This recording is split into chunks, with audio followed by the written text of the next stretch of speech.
అలసందలు బీరకాయ కర్రీ చేసుకుందాం మనము.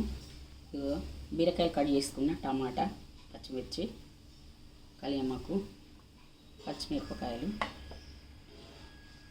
బొబ్బర్లు పెట్టుకున్నా. ఇప్పుడు పెట్టుకొని ఆయిల్ పోసుకుందాం. ఆవాలు, జీలకర్ర, పచ్చిమిరపకాయలు, ఉల్లిపాయలు, కొంచెం ఉప్పు వేసుకుని, ఎందుకంటే ఇవి చిల్లుతాయి కదా, అటు చిల్లకుండా ఉండడానికి కోసం.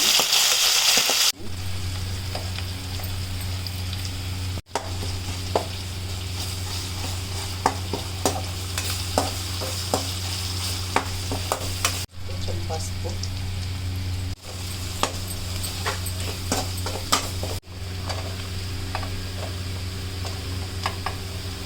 కలుపుకున్నా. ఇట్లా కలిసినాయి.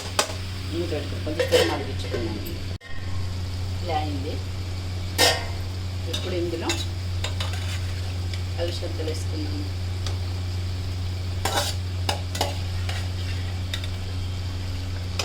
టమాటాలు ఉన్నాయి, టమాటాలు కూడా వేసుకున్నాం.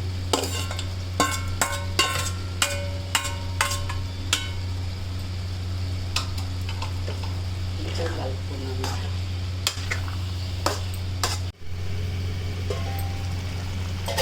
ఇలా ఉంది. అప్పుడు ఉప్పు కొంచెం వేసుకున్నాం కదా, ఇప్పుడు ఉప్పు వేసుకుందాం. రుసి అయిపోయాక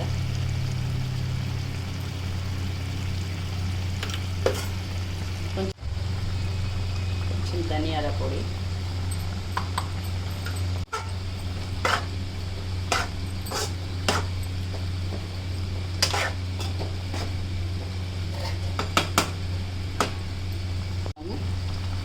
చదువుకుని